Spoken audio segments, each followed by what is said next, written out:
جی N story دیکھنے والے تمام دوستوں کو السلام علیکم۔ پیارے دوستو، سلطان محمود غزنوی اپنی رعایا کا بہت خیال رکھتا تھا۔ اس کی عادت تھی کہ وہ راتوں کو بھیس بدل کر شہر کی گلیوں میں جائزہ لیتا کہ اس کی رعایا کس حال میں ہے۔ ایک مرتبہ کا ذکر ہے کہ سلطان محمود غزنوی اپنے معمول کے مطابق بھیس بدل کر شہر میں پھر رہا تھا کہ اسے ایک جگہ پر چند افراد اکٹھے جاتے ہوئے دکھائی دیے جو کسی جگہ چوری کی نیت سے جا رہے تھے۔ سلطان محمود غزنوی کو اپنی طرف آتا دیکھ کر چاروں چور خوفزدہ ہو گئے کہ یہ آدھی رات کے وقت کون اس طرف آ رہا ہے۔ چونکہ انہوں نے سلطان کو بالکل نہیں پہچانا تھا، اس لیے کہنے لگے، تم کون ہو؟ سلطان نے کہا، میں بھی تمہاری طرح کا ایک آدمی ہوں۔ چوروں نے سمجھا کہ شاید یہ بھی ہماری طرح کا کوئی چور ہے جو آدھی رات کے بعد چوری کی نیت سے نکلا ہے۔ چنانچہ انہوں نے اطمینان کا سانس لیا۔ سلطان محمود غزنوی نے ان سے کہا کہ اتنی رات گئے تم کس ارادے سے پھر رہے ہو؟ وہ چاروں کہنے لگے، اسی ارادے سے جس ارادے سے تم پھر رہے ہو، یعنی چوری کی نیت سے۔ سلطان نے کہا، اگر چوری ہی کرنی ہے تو پھر کسی ایسی جگہ جا کر کرو جہاں سے اتنی دولت حاصل ہو جائے جو ساری عمر کے لیے کافی ہو، اور پھر کبھی چوری کرنے کی ضرورت ہی پیش نہ آئے۔ میرا مشورہ ہے کہ شاہی محل لوٹتے ہیں جہاں سے ہمیں بہت سارا خزانہ مل سکتا ہے۔ چاروں چوروں نے جب یہ سنا تو بہت خوش ہوئے اور سلطان کی جرأت اور بہادری پر عش عش کر اٹھے اور کہا، واہ بھائی واہ، تم تو بڑے بہادر اور جرأت مند ہو، کیونکہ شاہی محل میں چوری کرنا بڑی ہمت اور حوصلے کا کام ہے، اور تم اس بات کو کرنے میں ذرا بھی نہیں گھبرائے۔ ہم تمہیں آج سے اپنا سردار مانتے ہیں، تم جو حکم دو گے ہم اس کی اطاعت کریں گے، لیکن جو کام تم نے شاہی محل والا بتایا ہے وہ بڑا مشکل ہے۔ سلطان نے کہا، میرے ہوتے ہوئے تم ذرا نہ گھبراؤ، اب تیاری پکڑو، اس مقصد کے لیے پہلے ہم ایک منصوبہ بنا لیتے ہیں تاکہ آسانی رہے۔ ہم میں سے ہر ایک اپنا اپنا کمال بیان کرے کہ وہ کس خوبی کا مالک ہے۔ چنانچہ ان سب چوروں نے باری باری اپنا اپنا کمال بتانا شروع کیا۔ ایک چور نے کہا کہ میں یہ کمال رکھتا ہوں کہ جس جگہ خزانہ رکھا گیا ہو مجھے اس جگہ کی مٹی سے خزانے کی خوشبو آ جاتی ہے۔ دوسرا چور کہنے لگا، مجھے یہ کمال حاصل ہے کہ اگر سخت اندھیری رات میں بھی کسی کو ایک مرتبہ دیکھ لوں تو پھر اس کی شکل کبھی نہیں بھولتا، اور دن کی روشنی میں بغیر کسی مشکل کے اسے شناخت کر لیتا ہوں۔ تیسرے چور نے کہا کہ میں یہ خصوصی کمال رکھتا ہوں کہ مجھے کتے کی زبان سمجھ آتی ہے۔ چوتھا چور بولا، مجھے یہ کمال ہے کہ چاہے محل کی دیواریں کتنی اونچی ہوں، اگر میں کمند پھینکوں تو وہ فوراً دیوار کے اوپر جا کر فٹ ہو جاتی ہے، جس کے باعث ہم آسانی کے ساتھ محل کے اندر پہنچ سکتے ہیں۔ اب چور کہنے لگے، سردار اب تم اپنا کمال بتاؤ۔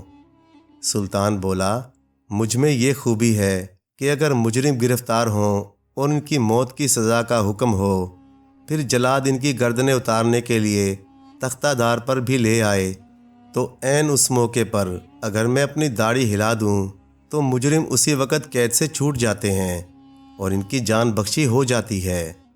سب چور یہ سن کر بڑے حیران ہوئے اور کہا، اس کمال کے ہوتے ہوئے تو ہمیں ذرا بھی ڈر محسوس نہیں کرنا چاہیے۔ اس کے بعد وہ سب شاہی محل کی طرف چوری کے ارادے سے چل پڑے کہ راستے میں ایک کتا ان کی طرف دیکھ کر بھونکا۔ چور نے بتایا کہ ساتھیو، کتے نے جو کچھ کہا ہے اسے سن کر تو میں بڑا حیران ہو رہا ہوں، اگر تم سنو تو تمہیں یقین ہی نہیں آئے گا۔ اس چور کی بات سن کر باقی چوروں کو بھی تجسس ہوا اور کہنے لگے، بتاؤ تو صحیح کتا کیا کہہ رہا ہے؟ وہ بولا، کتا کہہ رہا ہے کہ ان پانچوں میں سے ایک بادشاہ ہے۔ یہ سن کر سارے چور ہنسنے لگے اور بولے، یہ کیسے ہو سکتا ہے کہ ہم میں سے ایک بادشاہ ہے؟ وہ چور کہنے لگا، بے شک تم اس بات پر ہنسو، لیکن کتا یہی کہہ رہا ہے۔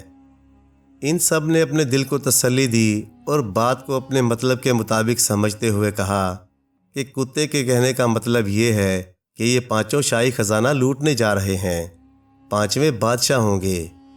یہی باتیں کرتے ہوئے وہ شاہی محل پہنچ گئے۔ اب کمند ڈالنے والے چور نے اپنا کمال دکھایا۔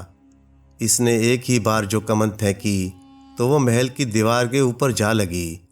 اس کے بعد سب باری باری دیوار پار کر گئے۔ اب خزانہ سونگھنے والے چور کی باری تھی۔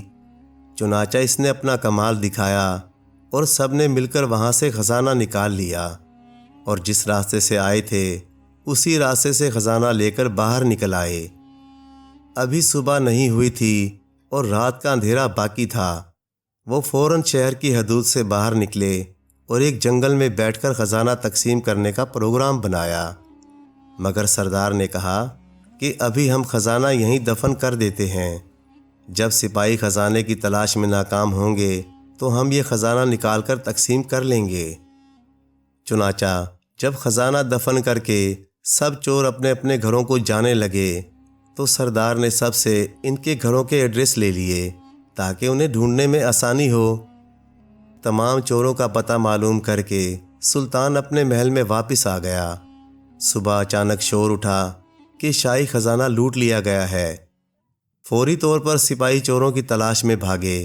سلطان نے سپاہیوں کے سربراہ کو چاروں چوروں کے نام اور پتے بتا دیے اور انہیں گرفتار کرنے کا حکم دے دیا۔ چنانچہ سپاہی فوراً چاروں چوروں کو پکڑ لائے۔ چور حیران ہوئے کہ آخر انہیں ہمارا پتہ کیسے چلا، ہماری مخبری کیسے ہوئی، آخر ہمارا سردار کہاں ہے؟ خزانے کی چوری کے جرم میں انہیں سزائے موت کا حکم سنایا گیا۔ یہ حکم سن کر ان چوروں کے اوسان خطا ہو گئے۔ آپس میں کہنے لگے، ہمارا سردار ہوتا تو ایسے وقت میں اپنا کمال دکھاتا، افسوس ہمارا سردار نہیں پکڑا گیا، اب تو وہ خود ہی اکیلا خزانے پر قبضہ جما لے گا۔ جب انہیں تختہ دار پر لے جایا جانے لگا تو حکم ملا کہ چوروں کو سلطان کے سامنے لایا جائے، اگر وہ کوئی آخری خواہش کرنا چاہیں تو مرنے سے پہلے پوری کی جا سکے۔ جب چور سلطان کے سامنے پیش کیے گئے تو سلطان محمود غزنوی پورے شاہی لباس میں تھا۔ چاروں چور نظریں جھکائے کھڑے تھے۔ اچانک اس چور کی نظر سلطان پر پڑی جو اندھیری رات میں بھی ایک بار دیکھی ہوئی شکل کبھی نہیں بھولتا تھا اور دن میں شناخت کرنا بھی کوئی مشکل نہ تھا۔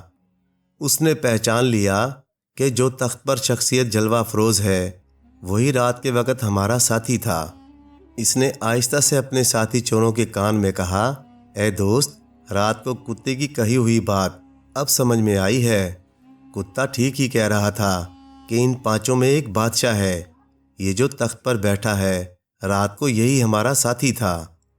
دوسرا چور اس کی بات سن کر کہنے لگا، ارے احمق، کیا بکواس کرتے ہو؟ رات کو تم نے ایک کتے کی بات پر یقین کر کے چور کو بادشاہ بنا دیا، اب تم بادشاہ کو چور کہہ رہے ہو؟ لگتا ہے تمہاری عقل ماری گئی ہے، تم اپنے ہوش میں نہیں ہو۔ سلطان محمود غزنوی ان کی آپس میں خسر پھسر سن رہا تھا۔ بولا، تم لوگوں نے کیا خسر پھسر لگا رکھی ہے؟ جس چور نے بادشاہ کو پہچان لیا تھا فوراً چند قدم آگے بڑھا اور اپنے ہاتھ باندھ کر بولا، اے ہمارے سردار، ہم سب نے اپنا اپنا کمال دکھا دیا، اب تم اپنی داڑھی ہلاؤ اور ہمیں موت کے منہ سے بچاؤ۔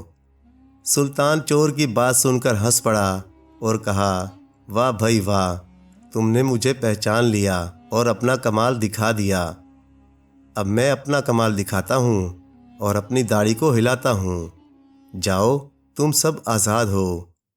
چوروں نے اپنی رہائی کا حکم سنا تو بڑے متاثر ہوئے اور اسی وقت سلطان کے قدموں میں گر کر معافی مانگی اور آئندہ چوری سے توبہ کی اور ہمیشہ کے لیے نیکی کا راستہ اختیار کرنے کا سچا وعدہ کر کے شاہی دربار سے رخصت ہو گئے۔